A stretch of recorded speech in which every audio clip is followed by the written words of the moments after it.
Hello, everyone. It's Mr. Puckett.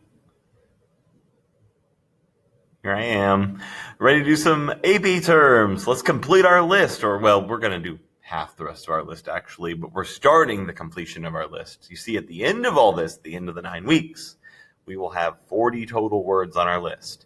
Hopefully, you have a piece of paper or a Google Doc or whatever's handy for you, and you are making a list of these words with your own notes and your own ideas and with our definitions and things we're talking about as we go along. If you haven't been doing that, it's a great time to starting the next 20.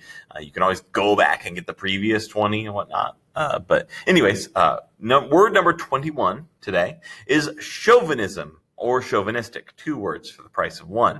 It's an attitude that the members of your own sex are always better than those of the opposite sex.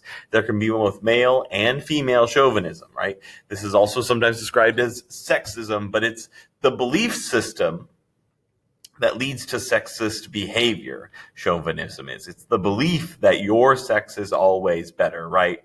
Creon in Antigone, which we didn't read, is a sequel to Oedipus, says, let us not lose to a woman. Let's at least lose to a man, right? The idea that losing to a man is always better and more honorable than losing to women.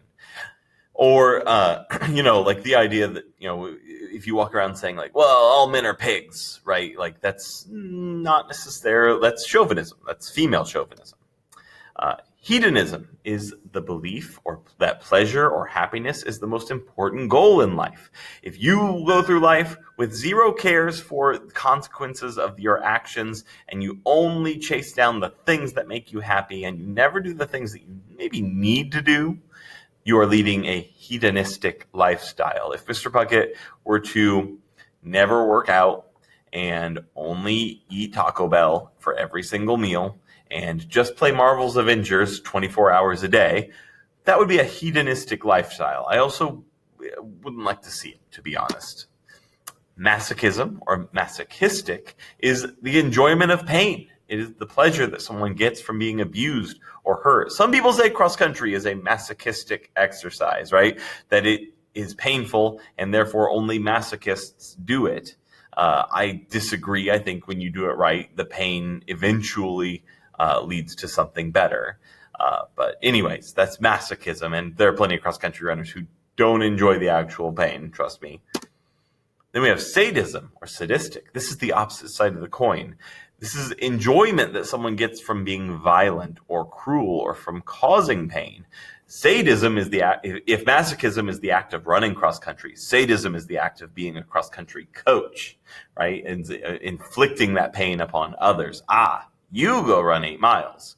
I'll be right here, or I'll be riding right behind you on my bike, Coach Dean.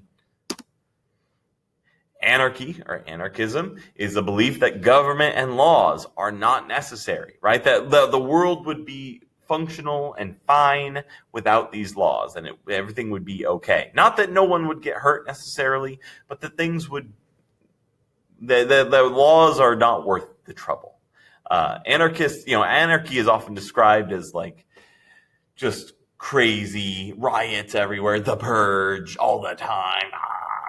Anarchy. But really, anarchists generally believe that if you got rid of the laws, people would generally be good anyways. Is the reason you don't murder someone really just that there's a law against murder? Or, are you just a good person who, doesn't kill people, most of the time? Nihilism or nihilistic, that's the belief that all values are baseless and that nothing can be known or communicated. A true nihilist would believe in nothing, have no loyalties, and no purpose other than perhaps an impulse to destroy. If you are a nihilist, you literally believe that nothing has any value. This is different from an anarchist. Anarchists believe that laws don't have value. Nihilists believe that nothing has values. An anarchist may believe in morality. They might believe that it is wrong to murder, but they believe that people, in fact, they often believe that. They just usually believe that moral value is baked into most humans and that they won't kill because of that, or they won't commit crimes because of that. If you don't need the laws. Nihilists believe that nothing has any value, that love has no value, that stealing has no value, that goods have no value, right? A nihilist doesn't believe that it's wrong to steal. Problem is they don't see anything of value to steal because literally nothing has value. And to quote the great film, The Big Lebowski, there's a couple nihilists in there, and literally all they say every time they show up on the screen is, "We believe in nothing, Lebowski. We believe in nothing." And that's true of nihilists.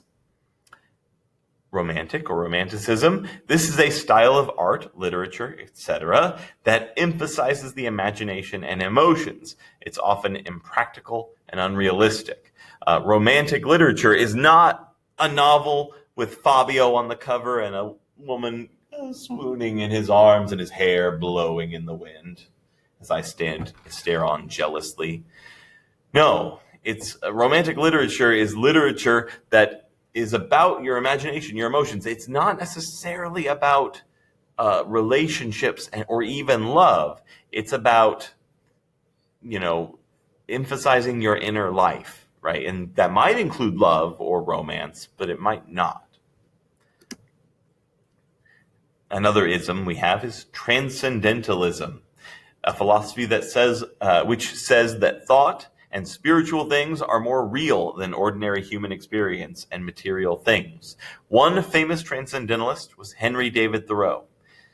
Before I get to Thoreau, transcendentalism is the belief that the spiritual world, or the world inside your heart and inside your head, is more important than this meat space, this physical world around us, right? They believe that your soul and your mind and your heart are the real world, and that the rest of this is more or less an illusion, that it's less important, right? Henry David Thoreau believed in those things. He believed in morals and your soul, and that you should follow those things. And it led him to protest the Mexican-American War by not paying his taxes. And he also went for a year and lived by a place called Walden Pond, which you can see the sign that is marked here, because he wanted to live deliberately.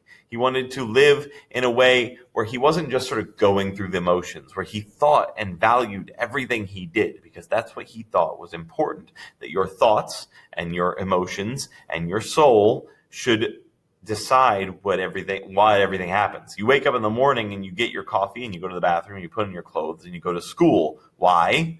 Not because you feel like you should in your soul, but because that's what the world demands of you. Henry David Thoreau would tell you, no. Do what your soul demands of you. That's transcendentalism, that this spiritual world is more important than what's expected of you here in this world. Now, you should still go to school, though. Empirical or empiricism. This is the practice of basing ideas and theories on testing and experience with evidence. Empiricism is about hard physical proof, right? You don't believe anything unless you have actual proof that thing is really true and happening, right? You might tell me that you have $5 in your pocket, but if I'm empirical, if I'm an empiricist, if I believe in empiricism, then I will not believe that $5 exists until you produce it and put it in front of my face. And maybe hand it to me and let me put it in my wallet. Lastly today, we have agnostic or agnosticism.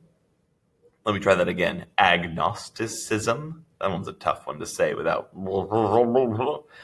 Agnosticism is not atheism, and it's not a belief in God. It is a belief system of a person who does not have a definite belief about something. Typically, it's about whether or not God exists. An agnostic is not an atheist. An atheist believes there is no God. God does not exist. A person with belief believes truly that there is a God, or a deity, or a higher power. An agnostic doesn't know. An agnostic admits there could be, there could not be. I don't know. They're kind of standing in the middle, not picking a side. If you are agnostic about something, you are not choosing a side, and you are admitting there are things you don't know, and you're not ready to jump to a conclusion just yet. Anyway, that's word number 30. We have all 10 words now. Next week, we will get 10 more. Then you will have a week to study and review, and then we will have our vocab final before fall break. Thank you. You guys have a great day. I'll see you later.